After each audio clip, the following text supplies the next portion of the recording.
Well, hello, friend. Welcome to a quick tips episode to learn from people who lived it. The whole premise behind this series is that if you can only spend 5 minutes with me and my podcast, what would I want you to know from a previous episode? And last week, we dropped a gem with Debbie Zita and Dr. Dave, and we talked about this concept of, hey, is there anybody out there that's ever tried to save somebody in their family and not been successful? For whatever reason, they needed your help and you tried so hard to give them your help, but even that wasn't enough. I've certainly experienced that in my life, and Debbie Zita actually went into her field because of her mom. Listen to this. I wanted to understand myself, and I wanted to save my mom. That's why I studied psychology. I literally said to her, I'm doing this because I feel like you're going, and I want to save you. And whether that was the psychic part or the intuitive, or just obviously she was not happy. And mum died of gallbladder cancer, gallbladder holding on to bitterness, if you know about mind and body connection. She was bitter about the loss of, and rightly so, right? She was bitter about the loss of her whole family.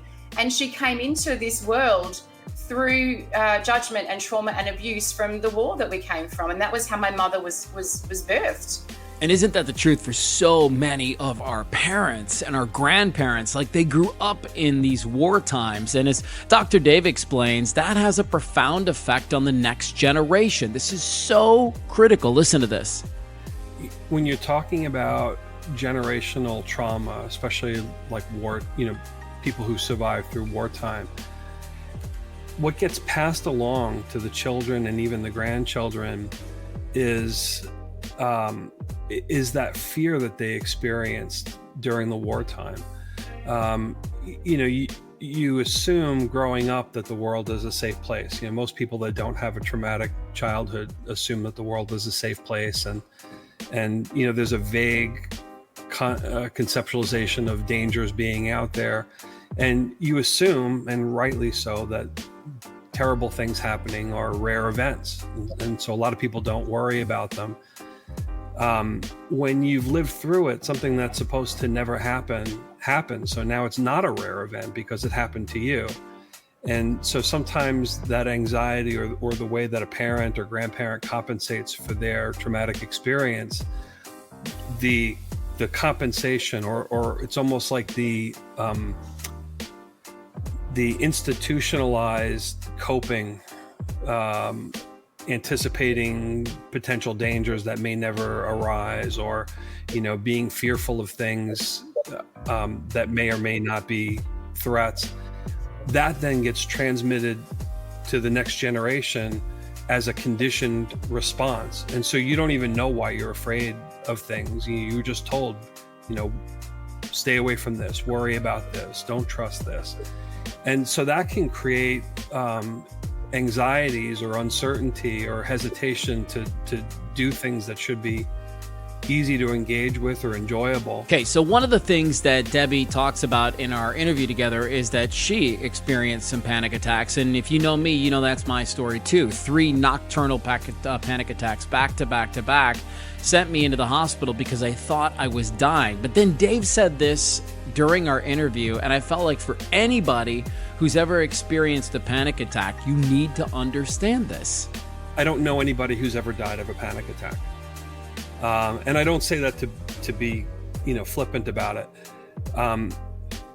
It's a reaction to something, and your brain subconsciously is telling you that you're going to die, but you won't.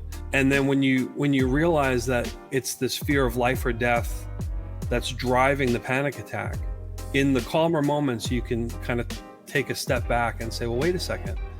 If I don't have everything squared away, if my hair is a mess, or if I have to run out and things aren't 100%, it'll be okay. It's not life or death right now. Well, ask anybody who's been down that road before, and that's, of course, easier said than done. But to me, this is what I always talk about with people. This is the power of prayer. This is the power of meditation, is that those two things prepare you for the difficult moments ahead. That's why you start the practice now, so that when you need it in the future, it's there.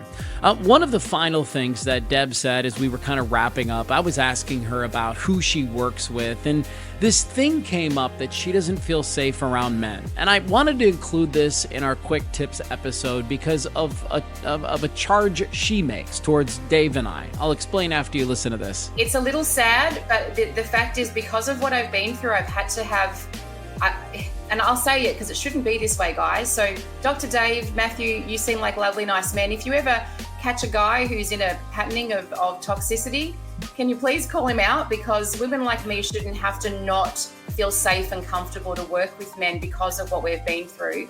And so for that reason, I do work with men who I've been referred to by my existing clients. So obviously either of you, I've met you through court. I love court. I trust court, no issues. But shouldn't have to be that way, right?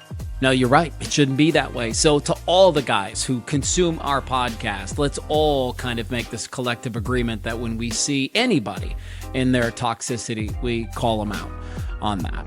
Okay, Deb, thank you very much for a great episode. For those that haven't had a chance to go back and listen to it, it is the episode that's out just before this one with Deb Zita, Dr. Dave, and myself, Mathew Blades. As always, this is a very free podcast for you. The only thing I ask is that you leave a little review, maybe a comment, maybe even forward this to somebody that you know needs to hear it today, okay? Have an incredible one. We'll see you next week.